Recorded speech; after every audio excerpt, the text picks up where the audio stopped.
ચાલો તો અહીંયાથી આપણે શરૂઆત કરીએ. કપાસના પાક માટે કયા અનુકૂળ સંજોગો જરૂરી છે? મેં તમને એ સમજાવ્યું હતું કે દરેક જે છે એને પાકને એના અનુકૂળ સંજોગો, ખાસ કરીને 4 પરિબળો કે કુલ વરસાદ, તાપમાન, જમીન, બરાબર, અને એ કેટલા એનો કયા પ્રદેશના અંદર વધુ થાય છે, બરાબર. વિશ્વમાં ભારતમાં કપાસના ઉત્પાદન વપરાશ અને નિકાસમાં બીજા ક્રમે છે. મેં આગળ વાત કરી કે દિવેલા સિવાય આપણે બધે બીજા ક્રમમાં રહ્યા છે. કપાસમાંથી મળતું રૂ મુખ્યત્વે કાપડ બનાવવા માટે વપરાય છે. રૂમાં સફેદ સોના તરીકે ઓળખાય છે. રૂ છે એ સફેદ સોના તરીકે એને ઓળખવામાં આવે છે. અને તેના બી કપાસિયા જે છે એના અંદરથી ખાદ્ય તેલ, બરાબર, કપાસિયું તેલ, તિરુપતિ કપાસિયા તેલ, આવું આપણે જાણીએ છીએ. અને એ જ રીતે કપાસિયાના અંદરથી તેલ નીકાળ્યા પછી, કપાસિયા એ એના બી છે, એના અંદરથી તેલ નીકાળ્યા પછી શું કરીએ છીએ? એ પશુઓના આહાર માટે એનો ખોળ વપરાય છે. તેલ નીકળી ગયા પછી જે કચરો બચે છે એ કચરો પશુઓના આહાર માટે રાખવામાં આવે છે. કપાસ ખરીફ પાક છે. ખરીફ પાક એટલે ખચો, ચોમાસામાં લેવાતો પાક, બરાબર. તેના પાકનો સમયગાળો 6 થી 8 મહિનાનો છે. તેને કાળી અને ખનિજ દ્રવ્યો વાળી, બરાબર, કાળી અને ખનિજ દ્રવ્યો વાળી વધુ પ્રમાણવાળી લાવારસની ફળદ્રુપ જમીન, ગરમ અને ભેજવાળી આબોહવા અને 20 થી 25 સેલ્સિયસ જેટલું તાપમાન અને 30 થી 70 સેમી જેટલો વરસાદ. આટલી બાબત લખો છો તમે, 4-5 મુદ્દા, તમારા 2 માર્ક્સ પાકા થઈ જાય, બરાબર. ચાલો આગળની વાત કરીએ. આગળ જે છે એ લાંબા સમય સુધી ભેજ સંગ્રહ કરી શકે તેવી જમીન અને તેની વધુ અનુકૂળ થાય. જો 3 માર્ક્સમાં પૂછાય તો બાકીના મુદ્દા લખવાના. 2 માર્ક્સમાં પૂછાય તો પેલા 5 મુદ્દા જ લખવાના, બરાબર. 3 માર્ક્સમાં પૂછાય છે તો આ વધારાના મુદ્દા આગળ તમે લખી શકો છો. લાંબા સમય સુધી ભેજ સંગ્રહ કરી શકે તેવી જમીન તેને વધુ અનુકૂળ થાય છે. તેને હિમથી નુકસાન, બરાબર. જ્યારે હિમવર્ષા થાય અથવા તો કમોસમી વરસાદ પડે, બરાબર, જેને માવઠું કહીએ છીએ આપણે, ત્યારે કપાસની ખેતીને નુકસાન થાય. ભારતમાં ગુજરાત, મહારાષ્ટ્ર, પંજાબ, હરિયાણા, અહીંયા આગળ જો જે રાજ્ય મેં તમને રૂબરૂ આપણે મળ્યા હતા ત્યારે પણ કહ્યું હતું કે જે રાજ્યનું નામ પહેલું લખ્યું છે તો એ સમજવાનું કે એ મુખ્ય ઉત્પાદક રાજ્ય છે, બરાબર. ગુજરાત, મહારાષ્ટ્ર, પંજાબ, હરિયાણા, કર્ણાટક, તેલંગાણા, આંધ્ર, મધ્યપ્રદેશ, ઓડિશા, તમિલનાડુ અને રાજસ્થાન આ એના મુખ્ય ઉત્પાદક રાજ્ય છે. ગુજરાતમાં સુરેન્દ્રનગર, રાજકોટ, વડોદરા, અમદાવાદ, સાબરકાંઠા, મહેસાણા, બોટાદ, ભરૂચ, ખેડા, સુરત, પંચમહાલ, અમરેલી, ભાવનગર, પાટણ જિલ્લાના અંદર કપાસનું ઉત્પાદન વધુ થાય છે. ગુજરાતમાં ભરૂચનો જે જિલ્લો છે એ કાનમ પ્રદેશ તરીકે ઊંચા કપાસની એટલે કે સારી ક્વોલિટીના કપાસની ખેતી કરવા માટે જાણીતો છે. એટલા માટે જ આપણે ભરૂચ જિલ્લાના જે જમીન છે એ વિસ્તારના અંદર આવી કાળી અને કશવાળી જમીન છે જે કપાસના ઉત્પાદનને અથવા તો કપાસની ખેતીને અનુકૂળ આવે, માફક આવે એવી છે. એટલા માટે એ પ્રદેશને કાનમ પ્રદેશ તરીકે ઓળખવામાં આવે છે. ગુજરાતના ખેડૂતો બીટી કપાસ, આ બીટી એક બિયારણનું નામ છે, બરાબર. હા, તો અહીંયા આગળ બીટી કપાસનું વાવેતર કરે છે. પરિણામે તેના વાવેતર અને વિસ્તાર, ઉત્પાદન અને ગુણવત્તામાં ગુજરાત રાજ્ય પ્રથમ ક્રમે છે, બરાબર છે. તો આટલી બાબત આપણે લખીએ છીએ તો 3 માર્ક્સ મળે છે, બરાબર છે. હવે છે શેરડીના પાક માટે કયા અનુકૂળ સંજોગો જરૂરી છે? જો દરેક પાકની મહત્વની બાબતો છે કે કેવા પ્રકારની જમીન, કેટલું પાણી, કેટલું તાપમાન અને ક્યાં વધુ થાય છે, આ બાબતો વિશે તમારે નોંધ લખવાની છે, બરાબર. એક પાક વિશે અલગ અલગ આવી રીતના સવાલ પૂછાય તો આપણે એના વિશેની આ 5-7 મુદ્દાના અંદર માહિતી દર્શાવવાની હોય. તો અહીંયા આગળ શેરડીના ઉત્પાદનમાં ભારત એક અગ્રગણ્ય દેશ છે, એટલે કે નોંધ લઈ શકાય એવું ઉત્પાદન આપણે કરીએ છીએ. શેરડીમાંથી ગોળ, ખાંડસરી જેવા ખાદ્ય પદાર્થો બને છે. તમે કદાચ ખાંડસરી જોઈ હોય, સાકર, બરાબર. અસલના અંદર ખાંડ જે છે ને એ તો વ્હાઈટ જે આવે છે એ બધું કેમિકલ વાળું આવે છે. અથવા તો તમને એમ ખાંડનું કારખાનું જોયું હોય અને ખાંડ બનાવવાની પ્રોસેસ જોઈ હોય ને તો તમે ખાંડ ખાવાનું બંધ કરી દો, બરાબર. કેમ કે હાડકાનો પાવડર એના પરથી પસાર કરવામાં આવે ત્યારે એ પીડાશ અને રંગના અંદરથી સફેદ થઈ જાય છે ખાંડ, બરાબર. બાકી એ શેરડીના અંદરથી જ્યારે એના રસના અંદરથી ખાંડ બનાવવામાં આવે છે, એને ખાંડ સરી, બરાબર, તો એ તો રંગીન જ હોય છે, આછા પીળાશ પડતા કલરની, બરાબર. જોઈ હશે તમે. વાવેતરની દ્રષ્ટિએ વિશ્વમાં શેરડીનું સૌથી વધુ વાવેતર ભારતમાં થાય છે. ખાંડના ઉત્પાદનમાં ભારતનું સ્થાન વિશ્વમાં બીજું છે, બરાબર. શેરડીના પાકને લાવાની કાળી જમીન અને નદીઓના મેદાનની ફળદ્રુપ જમીન અને ગરમ ભેજવાળી આબોહવા વધારે માફક આવે છે, બરાબર. 21 થી 27 સેલ્સિયસ જેટલું તાપમાન અને 75 થી 100 સેમી જેટલો વરસાદ માફક આવે છે. ઓછા વરસાદવાળા વિસ્તારમાં અંદર સિંચાઈથી પણ આ પાક લેવામાં આવે છે. વરસાદ જ્યાં ઓછો પડતો હોય ત્યાં સિંચાઈના અંદર તળાવ, કુવા, ટ્યુબવેલ અને નદી, બરાબર. આ નહેરો, નદીઓ, આનાથી પાણી લેવામાં આવે એને સિંચાઈ કહેવામાં આવે. સિંચાઈ એટલે માત્ર નહેરોના અંદરથી પાણી લેવામાં આવે એવું નહીં, બરાબર. ખેત તલાવડી પણ હોઈ શકે, ટ્યુબવેલ પણ હોઈ શકે, કુવાઓ પણ હોઈ શકે, અને એના દ્વારા જે પાણી લેવામાં આવે એને સિંચાઈ કહેવાય, બરાબર. નહેરો એ છેલ્લામાં આવે છે. પહેલા જે સિંચાઈના માધ્યમો છે એ તો કુવો ને તળાવ જ છે, બરાબર છે. ચાલો, ભારતમાં ઉત્તર પ્રદેશ, મહારાષ્ટ્ર, તમિલનાડુ, આંધ્રપ્રદેશ, કર્ણાટક, પંજાબ, હરિયાણા, બિહાર અને ગુજરાતમાં શેરડી વધુ પાકે છે. ભારતમાં શેરડીનું સૌથી વધુ વાવેતર ઉત્તર પ્રદેશમાં થાય છે. ભારતના અંદર નકશામાં આમ પૂછવામાં આવે કે ભાઈ તમને આપેલા રેખાંકિત નકશાના અંદર શેરડીનું ઉત્પાદન કરતો એક પ્રદેશ દર્શાવો, તો તમે હિમાલયથી કાશ્મીરથી એ આપણે પશ્ચિમના ભાગના અંદર એક હું તમને 9મા ધોરણના અંદર પણ બતાવ્યું હતું, ચાંપ દોરીએ, ગણિતના અંદર જે ચાપ દોરીએ એવી રીતના એક ચાંપ દોરીએ અને હિમાલયની જે આખી એક પટ્ટી બને, શૃંખલા, એના નીચે જ યુપીના અંદર તમે 4 છોડ બતાવી દો એટલે આ શેરડી. તમને જો કદાચ આ ધ્યાનમાં આવતી હોય ને બાબત, તો આ બધું કેમ કે રૂબરૂ નથી તમે, એટલે હું બોર્ડ પર દર્શાવી શકતો નથી, અને તમે સમજ્યા કે નહીં એ મને ખબર નથી પડતી, બરાબર. એટલે તમારા અજાગૃત મનના અંદર એક પિક્ચર બનવું જ જોઈએ, બરાબર. બેકગ્રાઉન્ડના અંદર નોર્મલ જે વ્યક્તિઓ હોય એ સાયકોલોજી એમ કહે છે કે કોઈની પણ ક્યારે પણ આપણે વાત કરીએ અથવા તો કોઈ પણ ચિત્ર ની વાત કરીએ તો એ આપણા બેકગ્રાઉન્ડના અંદર, આપણા મસ્તિષ્કના અંદર એનું એક આખું રેખાચિત્ર ઊભું થઈ જાય. જો દરેક વિદ્યાર્થીને આવું થતું હોય ને તો એ નોર્મલ, હા. પણ કેટલાક વિશિષ્ટ વિદ્યાર્થીઓ હોય અને જેમને કોઈની પણ આવી રીતના વાત થતી હોય ને એના માટે કોઈ પણ જાતના દિમાગના અંદર રેખાચિત્રો ઊભા ન થતા હોય, બરાબર, કે બેકગ્રાઉન્ડના અંદર કંઈ પણ હલનચલન ન થતી હોય, તો એ લોકો કેવા છે? અસાધારણ વ્યક્તિઓ છે, બરાબર.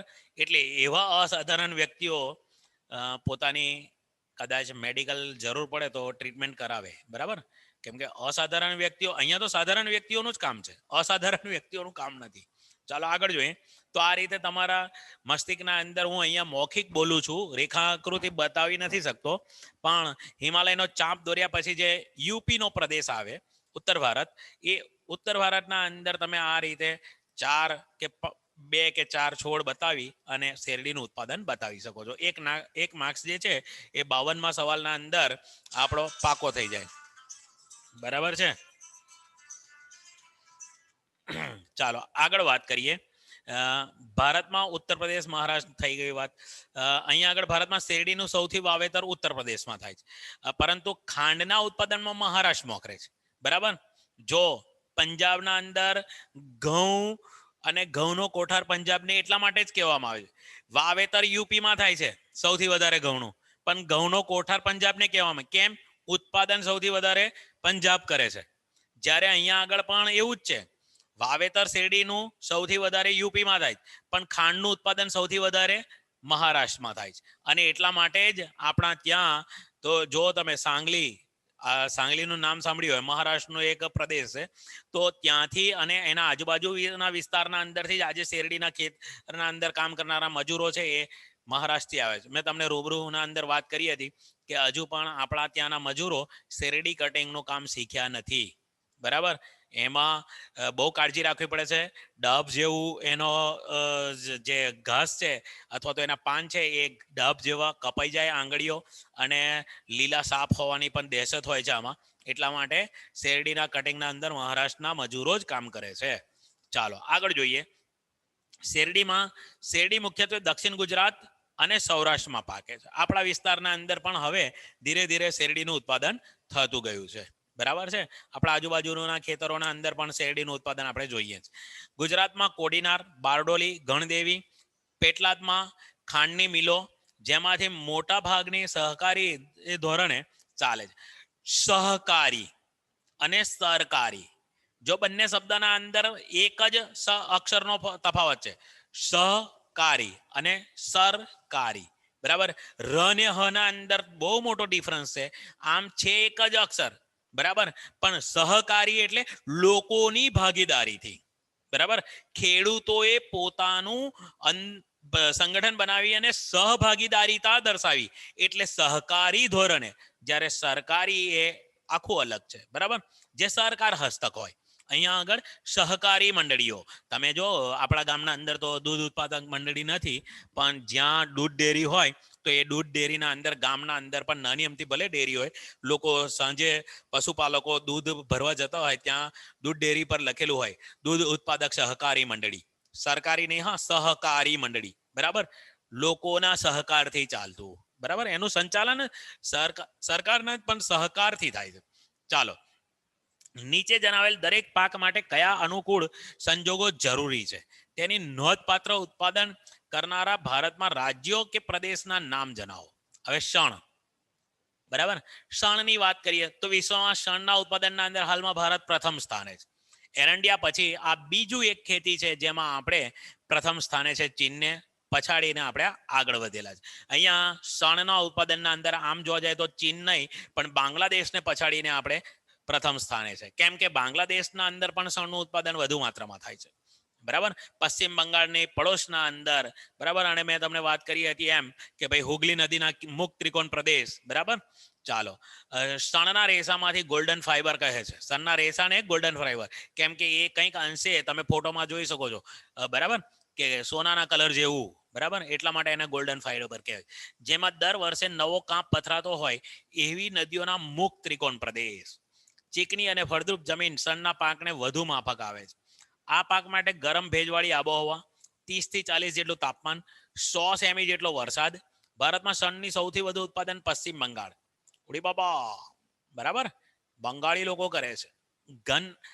ગંગાના મુક્ત ત્રિકોણ પ્રદેશમાં અસમ, બિહાર, ઓડિશા અને ઉત્તર પ્રદેશમાં પણ શણ થાય છે. શણમાંથી સૂતળી, કંતાન, કોથળા, સાદડી, દોરડા, થેલીઓ, પગરખા અને હસ્તકારીગરીના નમૂના બને. પણ અહીંયા આગળ બીજો એક મુદ્દો તમે જાણવા માટે કહી દઉં કે આજકાલ પ્લાસ્ટિકનું ચલન વધારે પડતું થયું છે. એના માટે આ શણ ઉદ્યોગ છે મૃતપાય અવસ્થામાં છે. ચોપડીમાં નથી, અહીંયા બાબત આ નથી લખી, પણ હું તમને જાણવા માટે કહી દઉં છું આ વાત કે આજે શણ ઉદ્યોગ છે એ મૃતપાય અવસ્થામાં, એટલે કે કંઈક અંશે બંધ થવાના આરે છે. બરાબર. કેમ કે શણનું સ્થાન કોને લઈ લીધું છે? પ્લાસ્ટિકે લઈ લીધું છે. રબર પ્લાસ્ટિકે લઈ લીધું છે. ચાલો, ત્યાર પછી છે કૃષિ. અહીંયા આગળ તંબાકુ.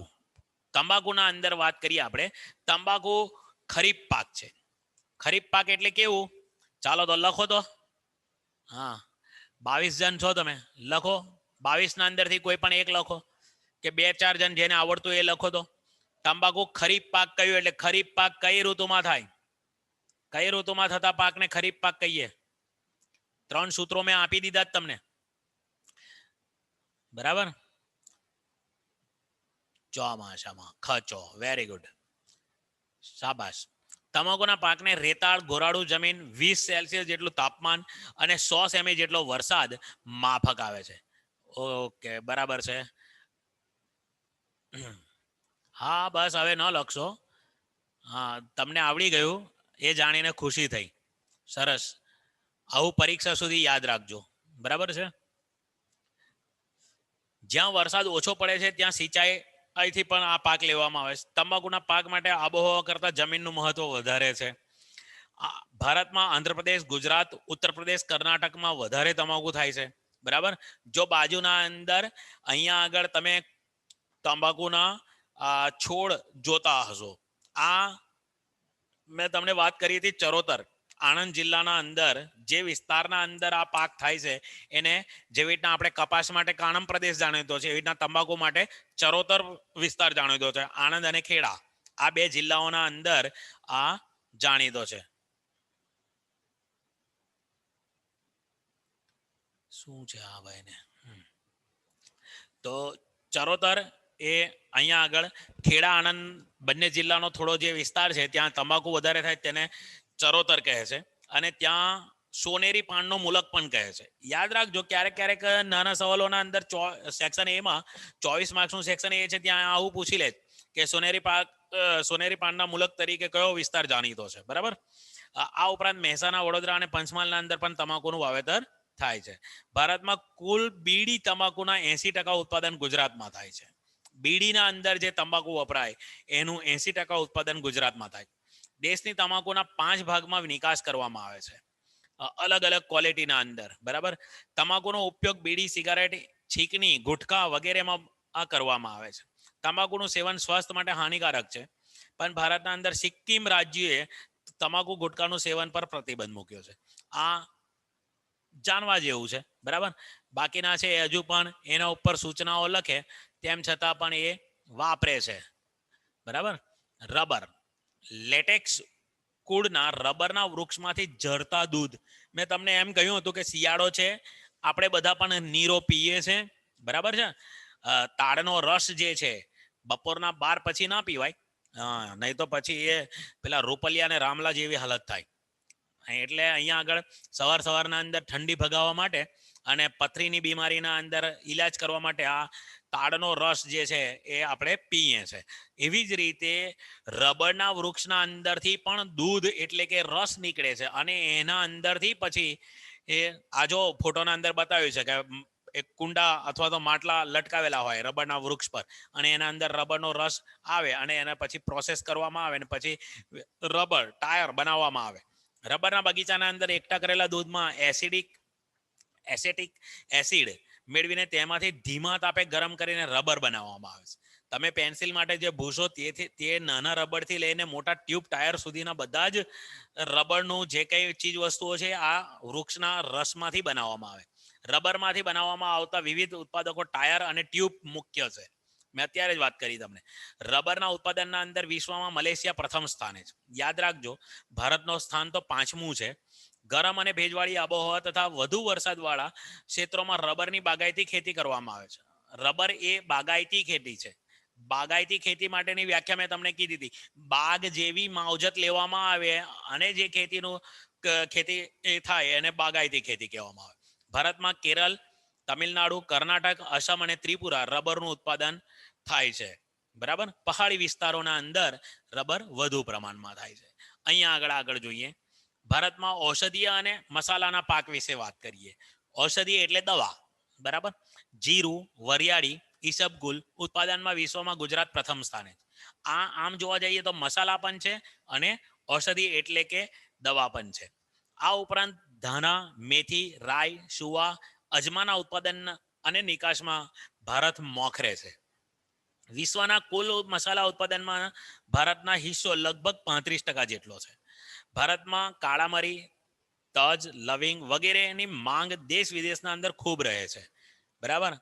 કાળા મરી અથવા તો બ્લેક મિર્ચ કહીએ છીએ આપણે, મરિયા જેને કહીએ છીએ. બરાબર. તે ગુજરાતમાં અશ્વગંધા, તુલસી, કરિયાતુ, મીઠી, આવડ, સફેદ મુળસી, મધુનાશિની, અશોક, ગરમર, લીંડી પીપર, બરાબર, ગળો, કુંવરપાઠું વગેરે ઔષધીય પાકો તેમજ સુગંધિત પાકોમાં ફુદીનો અને મેન્થોલ, પામરોજા અને લેમન ગ્રાસનો સમાવેશ કરી શકાય.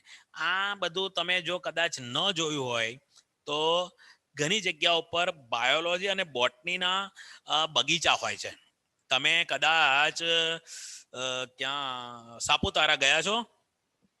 સાપુતારાના અંદર આવી રીતે છે. પછી દેશના ઘણા બધા જગ્યાઓના અંદર આવી રીતના. અમે તો કોલેજમાં હતા ડભોઈ, અમારે સાયન્સ એન્ડ આર્ટ્સ બે ભેગી કોલેજ છે. તો સાયન્સ આર્ટ્સ કોલેજ બંનેના પ્રિન્સિપાલ પણ એક જ અને બિલ્ડિંગ પણ એક જ. તો અમારા ક્લાસની પાછળ જ બહુ મોટે વિસ્તારના અંદર આવો એક બગીચો બનાવેલો હતો. તો એના અંદર સાયન્સના વિદ્યાર્થીઓને જ્યારે પ્રેક્ટિકલી બતાવવાનું આવે ને ત્યારે એ બધા છોડ બતાવતા હતા અને એના પાન અને મૂળ લઈને પ્રેક્ટિકલ પણ કરાવતા હતા. એટલે તમે પણ કદાચ આગળ અભ્યાસ કરો ને સાયન્સમાં જાઓ ને તો આ બધું તમને પ્રેક્ટિકલી જોવા મળશે. અને તેમ છતાં જો એટલી બધી તમને તાલાવેલી થતી હોય અને ઈચ્છા થાય ને તો કોઈ જૂના ગાંધીની દુકાને જતું રહેવાનું. અને ખાલી આપણે ખરીદવાનું નહીં, અથવા ખરીદવાનું હોય તો ના હોય તોય વાંધો નહીં, બરાબર, પણ લિસ્ટ લઈને જવાનું, બધું જોઈ લેવાનું કે આ બતાવો, પેલું બતાવો, શું ભાવ છે, તો કે બહુ મોંઘું, ચાલો ને ફરીને પછી આવીશું, આવું કહીને બધું જોઈ લેવાનું, બરાબર. ચાલો આગળ જોઈએ. ભારતમાં ફળો અને ફૂલની ખેતી કે વિશે જ માહિતી આપો. તો વિશ્વમાં ફળોના ઉત્પાદનમાં ભારત ચીન પછી બીજા ક્રમે છે. મોટા ભાગે આપણે બધે ચીનની પાછળ જ છીએ. ચીનથી આગળ આપણે નથી નીકળ્યા હજુ, બરાબર. ભારતમાં કેળા, કેરી, સફરજન, દ્રાક્ષ, નાશપતી, નારંગી વગેરેની ખેતી થાય. લગભગ આ બધા ફળ તમે આરોગ્યા પણ હશે. કેળા તમિલનાડુ, ગુજરાત અને મહારાષ્ટ્ર, તો સફરજન જમ્મુ કાશ્મીર અને હિમાચલ પ્રદેશ તથા દ્રાક્ષ ઉત્તરાખંડ, મહારાષ્ટ્ર, હિમાચલ પ્રદેશ, જમ્મુ કાશ્મીર, પંજાબ, તમિલનાડુ અને આંધ્રમાં વધુ પ્રમાણમાં થાય છે. ભારતમાં દ્રાક્ષનું ઉત્પાદન માંગ કરતા ઓછું હોવાથી અફઘાનિસ્તાનના અંદરથી અને પાકિસ્તાનથી આયાત કરો, ઓસ્ટ્રેલિયાથી પણ આયાત કરવામાં આવે છે દ્રાક્ષની, બરાબર. એમાં અફઘાનિસ્તાનના વેપારીઓ તો દિલ્હીના અંદર આવીને અથવા તો નજીકના જે ઉત્તર ભારતના રાજ્યો છે ત્યાં આવીને આપણા ત્યાં પેલા લાગે છે ને મેળા અથવા તો બજાર, હાટ, એવી રીતે ત્યાં એ લોકો આ હાટ બજારના અંદર પણ આવીને સૂકા મેવાના જે છે એ દુકાનો લગાવે છે અને ઉચ્ચ ક્વોલિટીની સારી દ્રાક્ષ હોય છે, બરાબર. ફૂલોમાં ગુલાબ, જુઈ, મોગરો, ગલગોટ વગેરેની ખેતી થાય છે. ભારતમાં કૃષિમાં હવે જે અતિ મહત્વના અને ખાસ કરીને સેક્શન ડી ના અંદર 4 માર્ક્સના સવાલ પૂછાતા હોય એવા સવાલોની વાત કરીએ. એમાં આ પહેલો સવાલ છે મોસ્ટ આઈએમપી તરીકે તમે ટીક પણ કરી લેજો. ભારતમાં કૃષિ ક્ષેત્રે આવેલા ટેકનિકલ સુધારા. આ 2 પ્રશ્નો એવા છે જે વારંવાર સેક્શન ડી ના અંદર પૂછાયા છે. એક આ અને ટેકનિકલ સુધારા, અને એક સંસ્થાગત સુધારા. જો બંને સુધારા અલગ છે, બરાબર, એને ટેકનિકલ અને સંસ્થાગત ભિન્નતા એની સમજો, તમે એના અંદર શું તફાવત છે તે સમજો. કૃષિના અંદર આવેલા ટેકનિકલ સુધારા. તો ભારતના અંદર ખેતીના સાધનો પહેલા જે છે, પેલા બિયારણો, ખાતરો અને જે કંઈ હતું, હાલો મારા કાળિયા ને હાલો મારા ધોળિયા, આકાશે આવે પેલો મેહુલો જો, બરાબર, તે બધું જે છે એ બદલાયું. ભાઈ આ વચ્ચે વચ્ચે ડિસ્ટર્બ કરે છે ને કોણ લખ કરે છે? તમારી હાલત હજુ તમે સુધર્યા નહીં. મને એમ લાગે છે કે તમે ઝૂમના બદલે બીજી એપ્લિકેશનોના અંદર પહોંચી ગયા, અથવા તો પછી તમે અંદરો અંદર ચેટિંગ કરતા છો. આ બધું ન કરો.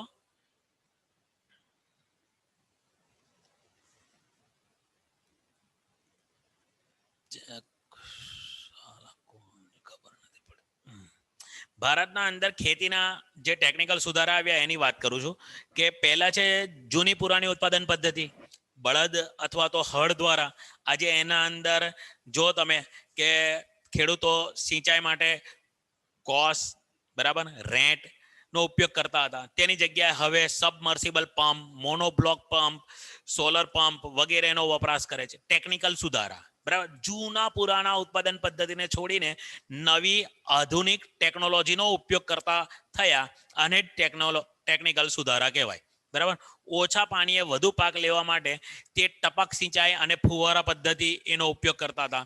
આ વાત તો તમે નીચલા વર્ગોના અંદરથી શીખીને આવ્યા છો. એટલે ટપક સિંચાઈ પદ્ધતિ અને ફુવારા પદ્ધતિ આપણા આજુબાજુના કેટલાક ખેતરોના અંદર પણ હવે તો આ પદ્ધતિઓથી ખેતી કરતા અથવા તો સિંચાઈ કરતા થઈ ગયા. તમે જોયું પણ હશે. આના અંદર બીજી એક વાત કરું તો માટલા પિયત પદ્ધતિ.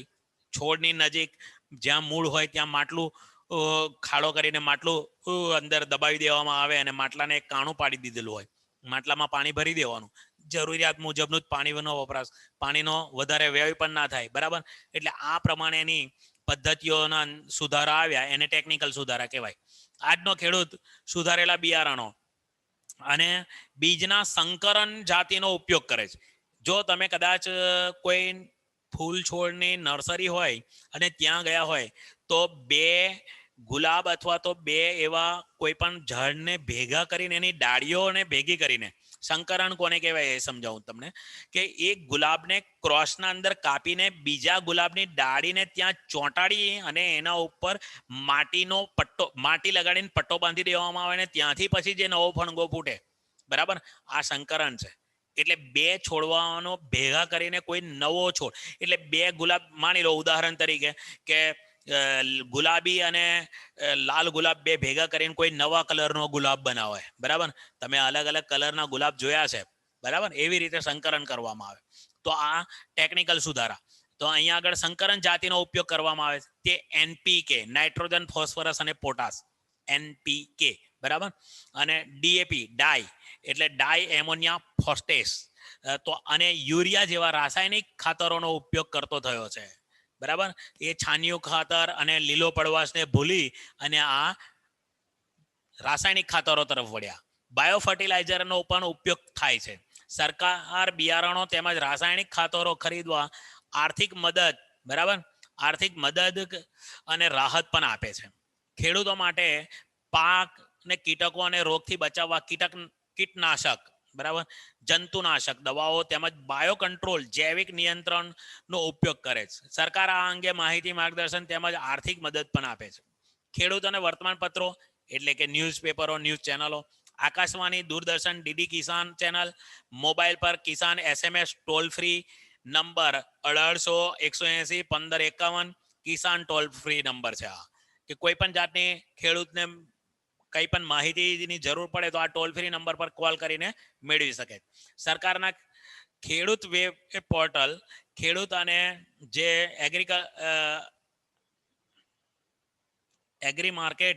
એગ્રીકલ્ચર માર્કેટિંગ જેવી મોબાઈલ એપ દ્વારા કૃષિની વૈજ્ઞાનિક પદ્ધતિઓ અને માર્ગદર્શન આપવામાં આવે છે, બરાબર. તમે કદાચ કેટલીક જાહેરાતો જોઈ હોય, બરાબર, તો એના અંદર આ બધી બાબતો બતાવેલી હોય છે. જિલ્લા કક્ષાએ ખેડૂત તાલીમ કેન્દ્રોની સ્થાપના કરવામાં આવે, તેમાં ખેડૂતોને પ્રશિક્ષિત કરવામાં આવે છે. વળી કૃષિ ક્ષેત્રે સરકાર દ્વારા થતા સંશોધનો અને નવી તકનીકોની માહિતી ખેડૂતો સુધી પહોંચાડવામાં ગ્રામ સેવકોની નિમણૂક કરવામાં આવે છે. દરેક ગામડાના અંદર ગ્રામ સેવક હોય. એ ગ્રામ સેવક શું છે કે ભાઈ ખેડૂતને દરેક માહિતીથી માહિતગાર કરે.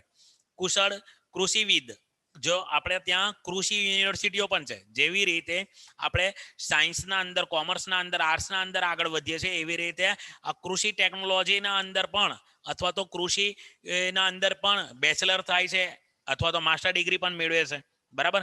એટલે કૃષિ યુનિવર્સિટી પણ છે, ભરૂચમાં પણ છે, જો તમે કદાચ જોઈ હોય, બરાબર. જ્યાં અવારનવાર જે છે એ બહુ મોટા પ્રોગ્રામો થાય ને તમે કદાચ એકવાર નરેન્દ્ર મોદી આવેલા અને આખું ખેતર સ્ટેશનની પાછળ એ આખું ખેતર સાફ કરીને ત્યાં પાર્કિંગની વ્યવસ્થા કરેલી, બહુ મોટો જમાવડો થયેલો. આપણે પેલા શું કહેવાય, આપણો નવો બ્રિજ બન્યો ને ત્યારે આ પ્રોગ્રામ થયો, ત્યારે પાર્કિંગની વ્યવસ્થા કૃષિ યુનિવર્સિટીના ખેતરોમાં કરી હતી. જો તમે યાદ હોય ને તમે જોયું હોય તો, બાકી દીવા નીચે અંધારું. ચાલો, કુશળ કૃષિવિદ, વૈજ્ઞાનિકો અને તૈયાર કરવામાં આવે છે. નવા સંશોધનો કરવા માટે લગભગ દરેક રાજ્યના અંદર કૃષિ યુનિવર્સિટીની સ્થાપના કરવામાં આવે. જેવી કે ગુજરાતના અંદર સૌથી મોટી કૃષિ યુનિવર્સિટી દાંતીવાડા, જુનાગઢ, આણંદ સ્ટેશન. તમે ટ્રેનમાં જાઓ ને તો આણંદના અંદર આમ ટ્રેન પ્રવેશ કરતાની સાથે જ તમને ટ્રેનના અંદરથી કૃષિ યુનિવર્સિટી દેખાય છે, બરાબર. ગયા હોય તો અને ધ્યાન આપ્યું હોય તો, બરાબર. પછી નવસારી ખાતે કૃષિ યુનિવર્સિટી સ્થાપના કરવામાં આવી છે.